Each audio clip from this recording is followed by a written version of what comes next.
College essays are very different than essays students are writing for school. This is really your chance to demonstrate who you are, how you think, what matters to you, and why. Hi, this is Shelomo Solson, the host of the Teenage Impact Podcast, where I share stories, tips, and specific strategies on how you as a teenage kid can overcome any struggle in your life. I've interviewed almost 70 people from around the world on what they have gone through, how they were able to overcome them, and how you can too. If you don't know already, I'm publishing and coming out with my very first book. It's called Never Fight Alone. It's going to be available in hardcover and ebook September 15th, coming out very soon. It's going to be a compilation of 51 inspiring interviews on how you can overcome your struggles and improve your mental health. I've interviewed a range of different people who have been sexually abused, have eating disorder, have bipolar disorder, who've been to jail, who's been a professional athlete and have so much anxiety, people who have been suicidal, bullied, all sorts of struggles. And it's a book that's meant for you to realize that whatever you're going through in your life, you're not alone, and that you should accept some of the challenges that you're going through, go get some help. And it gives you life-changing tips on what you can do to better your life. Click the link in the description to learn more about my book and type in your name and email to receive updates on when the book is going to come out and how you can purchase it. Today's podcast guest is Cathleen McCaffery. Kathleen helps high school students cultivate interesting experiences and lead meaningful lives. She helps you carve a path so that things will be just a little bit easier and much more interesting without having to move across the world and do a whole lot of experimental learning. She helps high school students find their passions and get into their dream college. So give it up for Cathleen McCaffery. Hey, Kathleen. Hey, good morning. Good morning. We have Kathleen on the other line from California, right? Yes, Los Angeles. Los Angeles. Now, Kathleen, you're helping a lot of students find their passion and helping them get into their dream college. What started you in this path? Sure. So I guess I've always been interested in education. I've always been an educator. I had my first job when I was 13, working at the summer camp at my school as a teacher's assistant. And even from then, I was teaching like second and third graders art and math. And I love helping people. I love seeing others like get that connection, going from, confused to figuring it out, building up their confidence. And I started off teaching SAT and ACT and GMAT prep, which is important, but you're just kind of teaching the same thing over and over again. And I was pretty successful doing that, but I just found that when you're working with students and helping them kind of chart their own path and apply to college, it's really meaningful work. And also every student has a different story and you make a big impact. I mean, I have students who help them discover what they're truly passionate about, and that's going to change the trajectory of their career, of their future, of their whole life. And I just really enjoy getting to really build relationships with people and help them kind of figure out these hard questions that can be so overwhelming to handle on your own. Mm-hmm. It's so true because, going back to being in high school, I had no idea what I wanted to do. The only thing I knew I didn't want to do is I didn't want to go into anything that had to do with medicine or science. But Same. it can be quite daunting, especially trying to get into the college you want to go into and seeing that you might get rejected can be bad. But what age or grade does someone start preparing themselves to get into the college they want to? So this might be a little bit shocking, but it's a great question. What I tell students all the time is that the college admissions process begins in ninth grade. a lot of parents and students don't start thinking about it until much later, but top colleges are evaluating everything you've done starting in ninth grade. So that's when you really want to start thinking about it. And I don't say this to be kind of create any stress.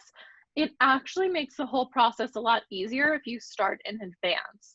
So in ninth grade, students just start figuring out what do they like what classes have they taken that they just felt like this doesn't even seem like work. I just really enjoy doing chemistry experiments, or I love dancing. Try to figure out what you're really passionate about and then pursue that, because you're going to need to build kind of a 4-year profile and show like a deep, committed involvement in a few different interests and activities so that by the time 11th grade rolls around, you have all the building blocks in place. Mm-hmm. I was rejected from my college I wanted to go to. Well, my dream college was Harvard because I used to always get straight A's. But then later in high school, classes got harder. I I got good grades, but not good enough. But my SAT scores are super low. What do you tell someone who goes for college and then gets rejected? Yeah, definitely. So I really believe that everything happens for a reason, and that, a big part of why I got into doing this work is that I actually applied to Stanford for a PhD program, and I thought I worked so hard. I got a really high GRE score. I spent months preparing. I was learning Arabic. I traveled to the Middle East to do research, and I thought, okay, I have a really great chance, and I got rejected. And I had no backup plan, and I was so devastated. But then I ended up moving to the Middle East. I ended up starting a company at 24 with no background in business. Like, I ended up having this amazing life, and I don't think any of that would have happened had I gone to Stanford and gotten a PhD. So I definitely don't think that there's like one perfect college for everyone. That's why I always tell students apply to 10. You're probably not going to get into every college. The thing about, schools like Harvard is that they reject perfectly qualified, amazing applicants all the time. There are way too many qualified applicants than there are seats at Harvard. But it doesn't so much matter because you can be successful, I think, regardless of where you go to college. Of course, going to a college where you're going to build networks and, do research with world's class professors is going to be helpful, but I truly believe if you have the drive and desire to succeed, you can succeed no matter where you go to school. So I always try to tell students, like, apply to a range of colleges. Don't just apply to only the Ivies or only the really selective ones.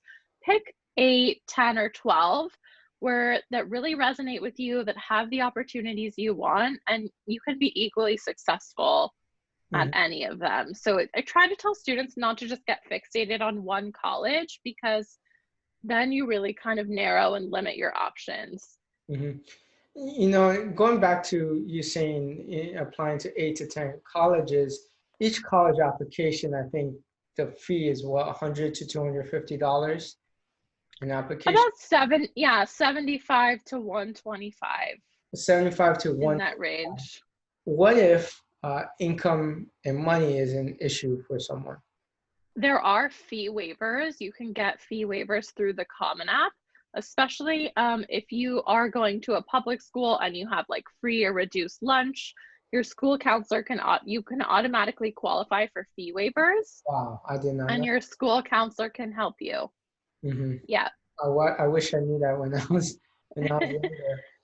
When you are trying to figure out your passion and you're trying to figure out what college you want to go to, what process do you take high school students through to find out exactly what they want to do, or in general terms, what they want to do? Definitely. So it's a pretty involved process. I meet with my students once a week for a minimum of 6 months. And we do like a Myers-Briggs personality test. So I always have students find out, what kind of personality type are you? Like, are you introverted, extroverted? Finding out those characteristics can help, because if you think you want to go into research, but you thrive being around people, being in a lab all day alone may not be the best environment for you. So I think it's really important to figure out your personality type, even though those categories are probably more rigid than what it's really like. And then I have students do some journaling exercises on like, what would you do if failure were impossible? That question I find really gets to the heart of what we really want. And oftentimes we kind of have the idea is called implanted dreams. So we take dreams from other people, from our parents, from society, and tell ourselves, I really want to be a doctor. But maybe you actually want to be a choreographer. Maybe you want to travel the world and open a surf school in Costa Rica. Like, we want to figure out, what do we really want if you kind of remove everybody else's thoughts and expectations. And then we do like a dream map, kind of similar to a mind map, and start really figuring out what you actually want. And it's, like I said, it's an involved kind of holistic process. I meet with my students every week. We go through journaling and writing. I have them read and watch TED Talks. A lot of Brene Brown. I love Brene Brown. Yeah, she's amazing. You bring up a good point, because I remember 22 years old, I was trying to figure out, I was in that kind of going into my 5th year in college, still not sure what I wanted to do. I picked management information systems because I was too far in, and that's the higher paying business job right out of college. And it was a wrong choice. And I read the book called Success Principles by Jack Canfield.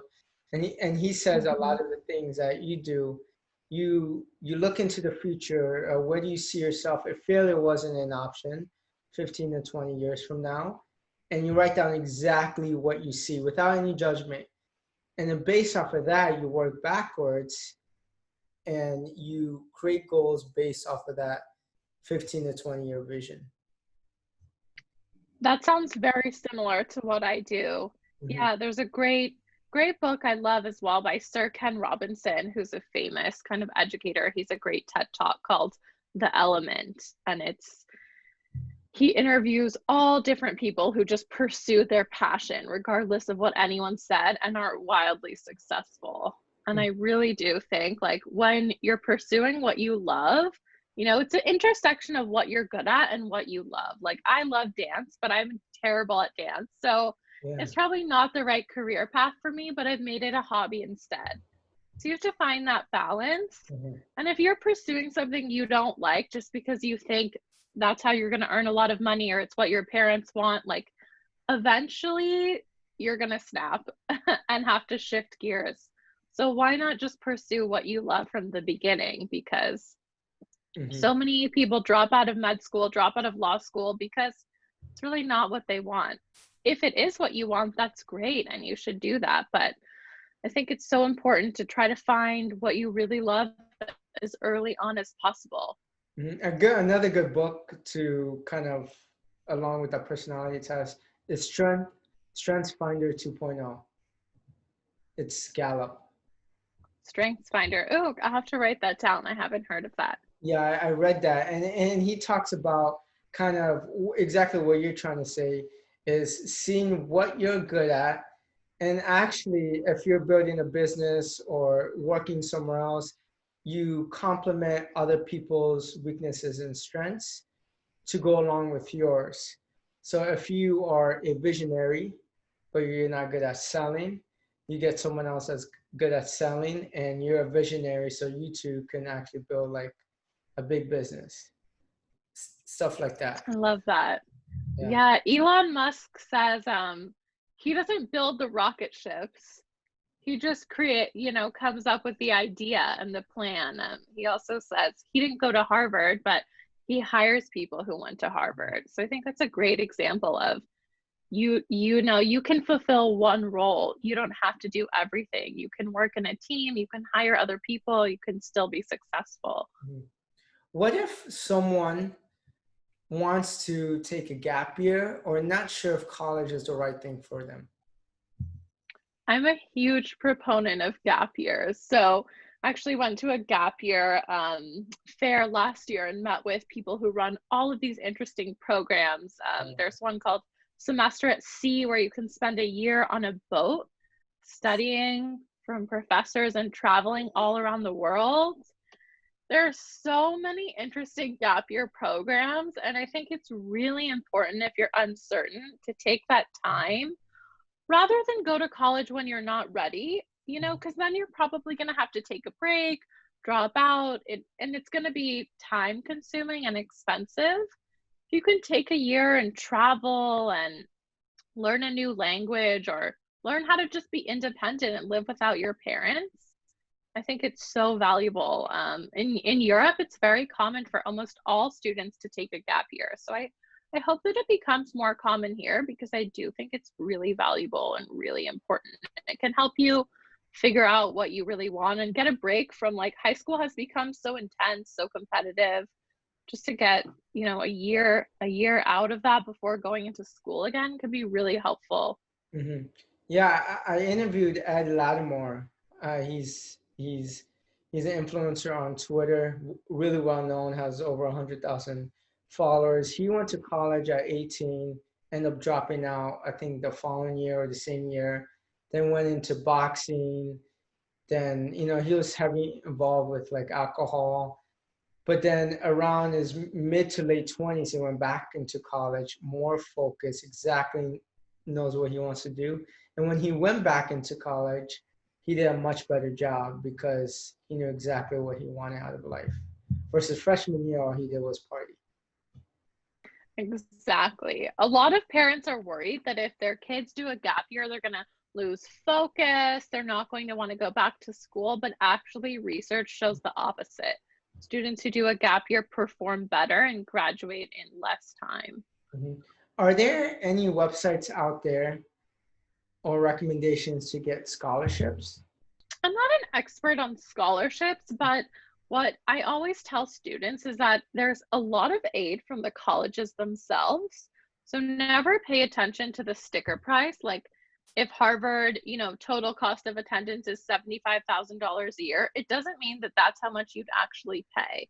What you want to do is go to bigfutures.com, which is connected with the College Board, and calculate something called your EFC. Your EFC stands for Estimated Family Contribution.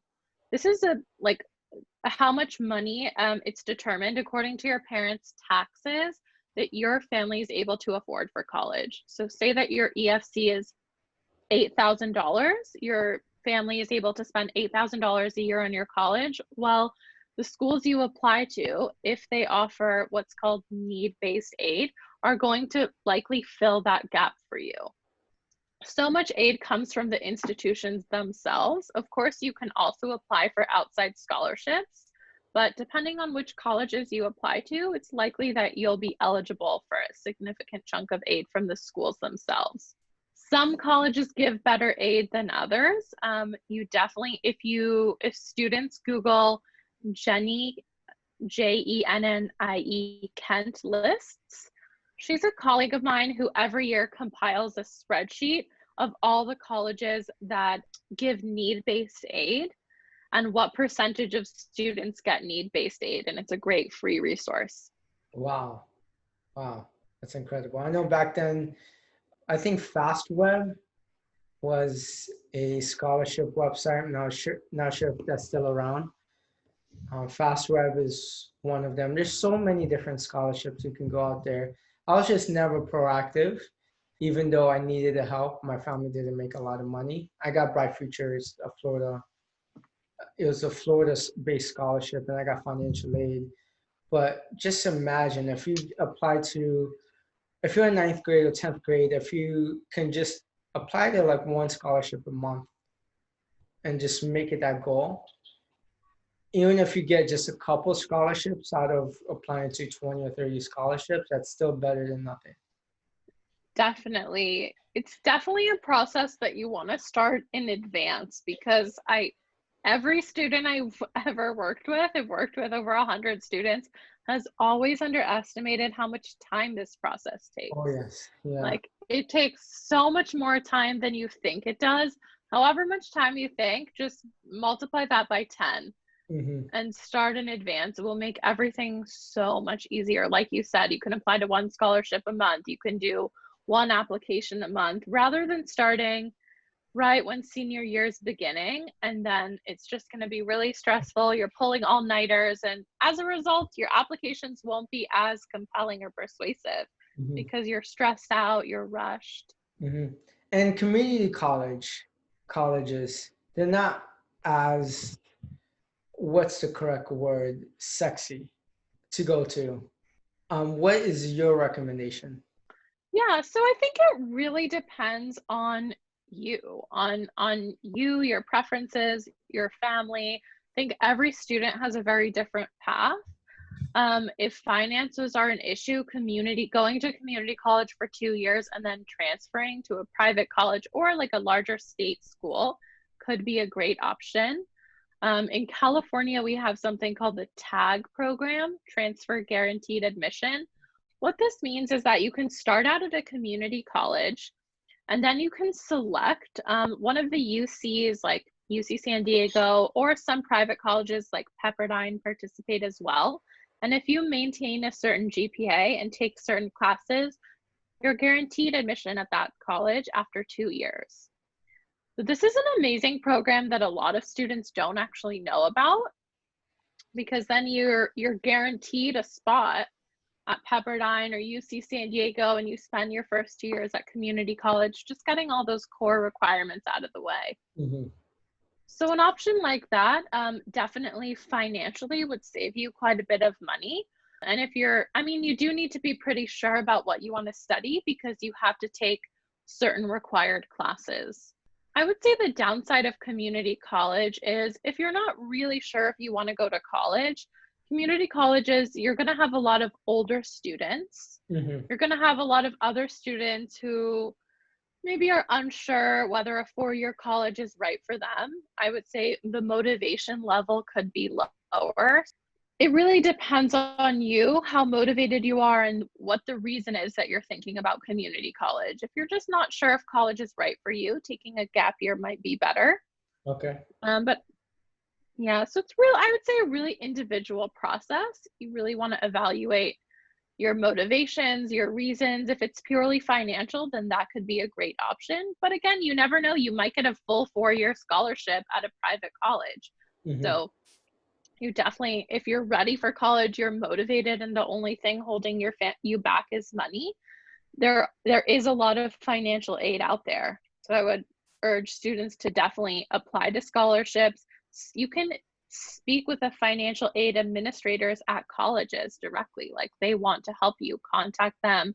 I find students are often hesitant to like email the colleges, email adults, ask questions, but that's really encouraged. Like, they want to help you. Mm-hmm. Yeah, my brother-in-law, he's a pulmonary critical care doctor. He started off 2 years in the community college, went there, did well, went to a university, then went to med school right after. It can be done. Yeah, definitely. I think Mm-hmm. we all have a different path, and there's not a better or worse path. Mm-hmm. And let's go into the actual college application itself. I know for me, math was always my greatest subject. Reading, I always did poorly on, just because English wasn't my first language. Anyone who's going into the SATs, regardless if they're smart or not, the SATs are very difficult. What tips do you have for someone, or how can someone perform better in the SATs? Luckily, this year, a lot of colleges have gone test optional, and I think we're going to see that trend continue. Similarly to the rest of the college application process, start early. I have students I work with who start preparing in 9th grade, and they're getting perfect scores just because they're so familiar with the material, the question types. A big thing is reading. Like, it doesn't even so much matter what you're reading. If you want to read Harry Potter, if you want to read microeconomics textbooks, but read high level text as much as you can handle. Read the New York Times every day, because just want to get in the habit of like reading, critical thinking, analyzing ideas, and building your vocabulary. If you learn, the SAT is really a test of strategy, which is why a lot of students struggle, because you're not taught how to take this kind of test in school. It's a new skill. But if you work on building up your vocabulary and reading difficult texts, and it's not going to be easy in the beginning, but just getting in that habit, you'll find it much easier to do well in the SAT when it comes to 11th grade when you're taking the test than if you start studying 3 months before and are just cramming all the information. It's really just a matter of learning the question types, because it's a pattern. The same types are repeated over and over again. If you learn that pattern, kind of memorize it, and then practice over and over again, you'll see your scores dramatically increase. Is there specific books or specific classes people can take online that's either affordable or free? Definitely, there are a ton of test prep books. For reading, I like, her name's Erica Meltzer. She has SAT and ACT prep books that I think are great, and you can definitely, like on Amazon, get used copies. But starting in 9th grade, what I recommend students do is just get in the habit of reading. It doesn't need to be specific SAT prep material, but it should be challenging text. You know, even if you read the news every day, somewhere like the New York Times, the LA Times, that's free online, and then discuss it. Like when you're done reading an article, just write down, okay, what was the main idea? What was the author's opinion? What specific evidence did the author use to back up his or her opinion? And that sort of flexes your critical thinking muscles, which are the skills you need to do well on the SAT. The SAT, at least the verbal section, isn't really testing you on outside content. It's testing you on how can you critically analyze texts? You know, how can you apply the rules of English grammar? So just building that muscle, building that habit when you're reading a book, even if it's something for fun, even if you're reading Twilight or Harry Potter, ask yourself, okay, like what is the author's point of view? You know, what evidence did the author use? How did the author create a story? Where did the author use imagery? Like if you can imagine everything happening in your mind and see it really vividly, ask yourself, how did the author do that with just words? Like start to think critically about what you're reading and analyze those texts, and that will really help. And it doesn't so much matter what you're reading, you should read what you're interested in. And does colleges look at how many times someone takes? Can you take the SAT, ACT as many times as you want? Or is there a certain number where they limit you? Yeah, you can take it many times. I wish someone told me this, because I just took it once and thought, okay, it's done. I didn't even know you could take it more than once. I always recommend that students don't take it more than 3 times. You don't really need to take it more than 3 times. That's enough. Sometimes students think if I just keep taking it, my score is going to improve, but it's actually not the case. Like you really need to prepare and study and take practice tests. On College Board, you can find all the practice tests for free. So it really 3 times is the max. And I do recommend that students think about it like a big project. Actively start preparing at least 3 to 6 months before each attempt. And only take it again if you have time to study. Don't just take it again, you know, for fun or because you think your score will improve. Like you really have to put in the work. Also, when it comes to the college essays, that is definitely a tricky part, especially if you're not good at writing. You don't know exactly what they are looking for. What are some things that the college admissions are looking for when reading college essays? Yeah, so this is so much of the work that I do because I'm a writer myself. College essays are very different than essays students are writing for school. This is really your chance to demonstrate who you are, how you think, what matters to you, and why. That's the purpose of the college essays. So it's not really a space for you to just write about your accomplishments. You know, I often find failures or mistakes are much more compelling to read about. College admissions officers want to see critical thinking, creativity, problem solving, leadership. That's really what they're looking for in the essays. So you want to be vulnerable, tell your story, and show insight, like show growth. If you're writing about a challenging experience, highlight what you did about that challenge. What did you learn? How did you grow from it? Like, that's really what they want to see: insight, vulnerability, and critical thinking. So they want to see a story behind the person, behind the application itself. Yeah, who are you as a person, regardless of your grades and test scores? Just because imagine there's, you know, thousands of other students with your exact same grades and exact same test scores, but they want to know, who are you? Like, who are you as a person who's going to be coming to this place for 4 years and being part of a community? What are you going to contribute? What's your unique perspective? And I think this is really empowering, because by the time it gets to 12th grade, you know, you can't really change your grades. You can't change your test scores. Those are already done. But you have all these essays to write, and you have so much creativity that you can infuse in them. And this is your chance to really stand out. Mm-hmm. No one else is you. Like, you are 100% unique. Only you have lived your life. Only you have your own perspective. Mm-hmm. What are some of the biggest mistakes people make in a college application? Let's see. So I would say just writing about your accomplishments. Mm-hmm. There's another part of the application called the activities list, which is similar to a resume, where you can talk about your activities. So you don't really want to just repeat that. Another thing I see is students writing about someone else. So maybe your grandfather really inspired you, but then students will end up writing the whole essay about their grandfather, and admissions officers will think, wow, your grandfather sounds great. I would love to admit him, but who are you? Mm-hmm. So if you're starting off with a story about how your grandfather inspired you, make sure that that's a minority of the essay, and very quickly you get into yourself. Make sure you talk about you. Mm-hmm.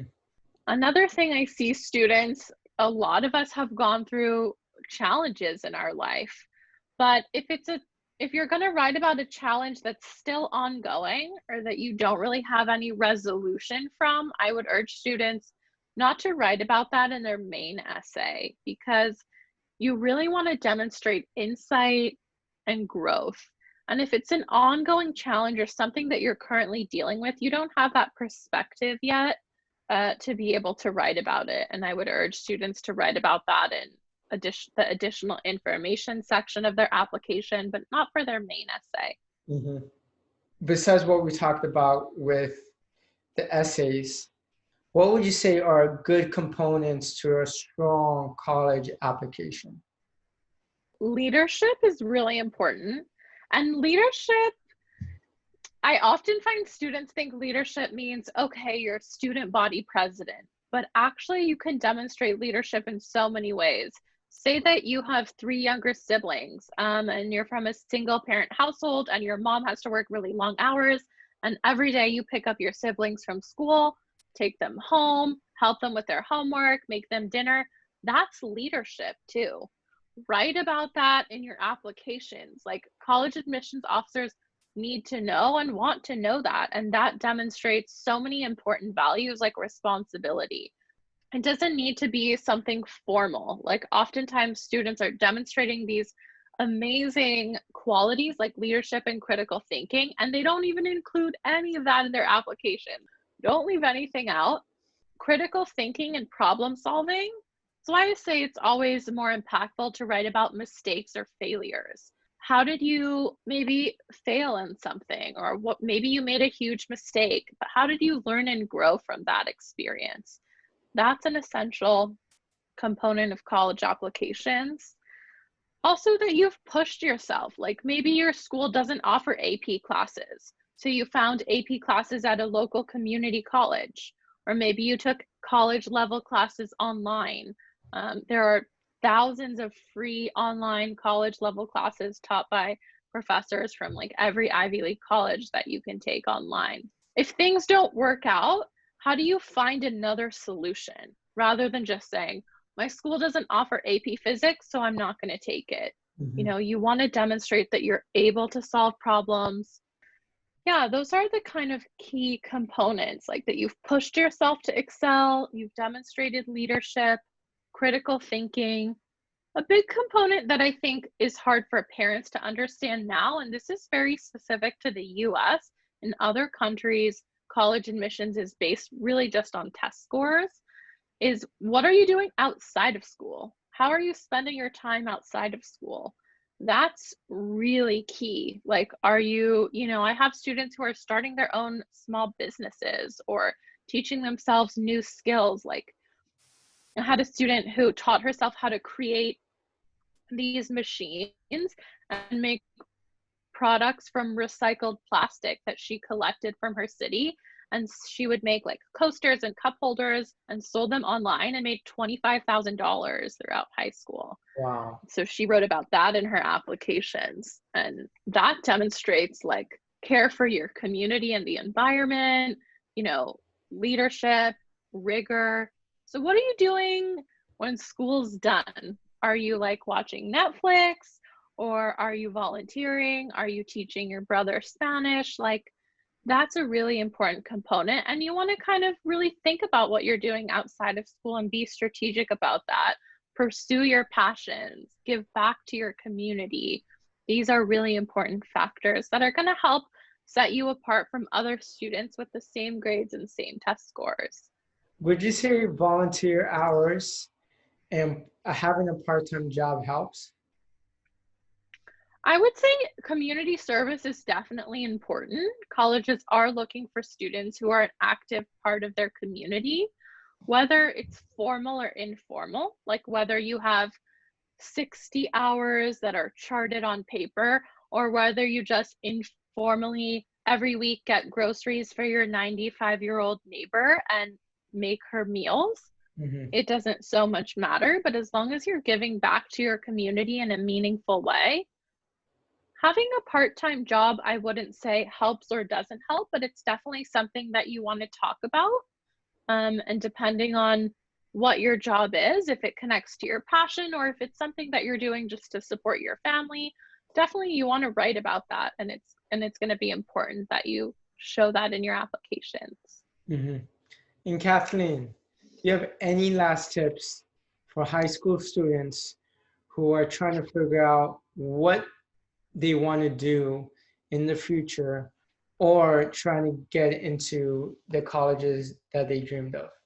So my students always hate when I say this, but my number one tip is read. Read some of these authors like Jack Canfield that you talked about, Brene Brown, Simon Sinek has a great TED Talk on finding your why, Malcolm Gladwell. Like, take in information, learn from other people in your field who are successful and see what they've done.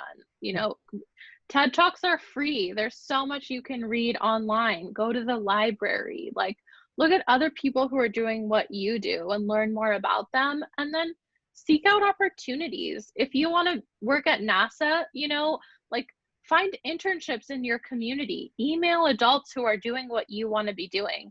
I think people like want to help you. I think that's a huge lesson that I've learned and that I'd love to teach my students is like, send out random emails to a successful mechanical engineer who you admire, you know, and ask if he has any advice for you as a high school student. Like, people are really eager to help you, and you just gotta like ask for it. That would be my number one piece of advice. And follow me on social media. I post a lot of good free information and content and tips to help high school students and parents. You brought up a good point about the networking portion because, you know, LinkedIn is a strong networking portion. It was made originally to find jobs, but now it's made more to network with other people. And I've interviewed several high school students who are entrepreneurs, and they use LinkedIn to message people they want to be like. So if you want to become a doctor or an engineer or an entrepreneur, whatever you want to do, you can type in a specific keyword in the search or in a specific city, ask if you could do a quick 15-minute Zoom session, ask if you want to grab coffee, whatever you want to do. There are older people that are willing to help you. And if you message 20 a week, 1 or 2 reply a week, that's going to be so much. If you do that for an entire year, you're going to have 50 people giving you advice. Definitely. I think that's fairly reasonable. I mean, take advantage of the resources, because I graduated high school in 2009. Social media wasn't used as a learning platform. YouTube was the only comedy back then. People didn't use these resources to learn. We provide you right now. There's so much free information and content out there. Yeah, kids today are so lucky because we have access, to everything at your fingertips. You don't need to travel to a different city to go to a library to read a specific book. You can probably get it on audio for free online. So yeah, take advantage of those resources, but you have to ask. You have to ask for help. Definitely people aren't just going to show up on your doorstep and say, here's an amazing opportunity. Keep asking. Don't get discouraged when people don't reply or say no. Just keep trying. Mm-hmm. Absolutely. And I end every interview with this one question, because my entire brand is based off of resilience. I've interviewed, I think you're my 68th interview. I interviewed a lot of people on how they overcame struggles, and resilience ties in with the college application process, because you may get rejected several times before you get your yes. What does resilience mean to you? Yeah, that's a great question. So resilience is a really important part of my life. I would say resilience is being able to have gratitude for your challenges and failures, and being able to understand that the universe or God, whatever you believe in, there's a greater plan for you, that every challenge you encounter isn't meant to drag you down, but to make you stronger. And there's always something waiting on the other side. In the moment, you might think not getting into Harvard is the worst possible thing that could ever happen to me. But maybe you didn't get into Harvard so that you could start this podcast and impact millions of people all over the world. There's always something better waiting for you. So as much as you can, don't get discouraged, and know that, there's a greater plan at work that you may not be aware of. And I think we get very focused in the moment on, oh, this is terrible, this is happening to me right now. But, 5-10 years down the line, even 6 months, you might create some amazing invention and be so grateful you didn't get into Harvard, because then you'd be in the library all the time and you wouldn't have time to create this idea. And it has to do with friendships too. I didn't get to University of Florida. I really wanted to branch outside of my hometown. And I mean, for the first time in my life, I branched out. 8 months ago, I finally moved out to Tampa. By that time, I was disappointed because I didn't want to go to my hometown college. I met lifelong friendships, and I hang out with these people. These people have my back.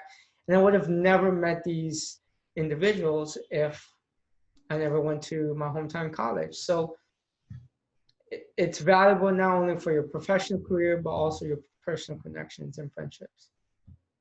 Definitely. Having strong friendships, people who lift you up, support you is really important, and will help you become more resilient, because you know that you always have people to share your struggles and experiences with. And where can people find you? Yeah, you can find me on Instagram. My company's name is the Edvisory LA. You can find me on TikTok at Top College Guru. You can find me, my website is theadvisoryla.com. Those are the places where I am. I'm on Instagram and TikTok every day, and I post a lot of good free content on there.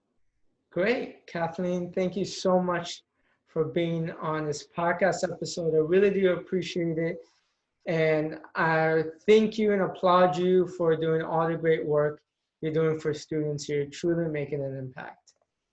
Thank you so much for having me. This was great. Okay. Thank you for tuning in to today's podcast episode. If you haven't done so already, Click that link in the description to learn more about my book called Never Fight Alone.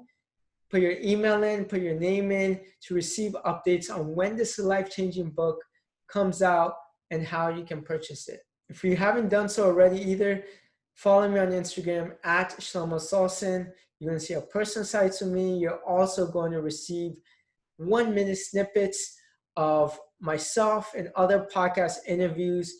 You're going to fill your Instagram feed with a lot of motivation, a lot of valuable tips on how you can become resilient, confident, and successful high school student. So until next time, peace.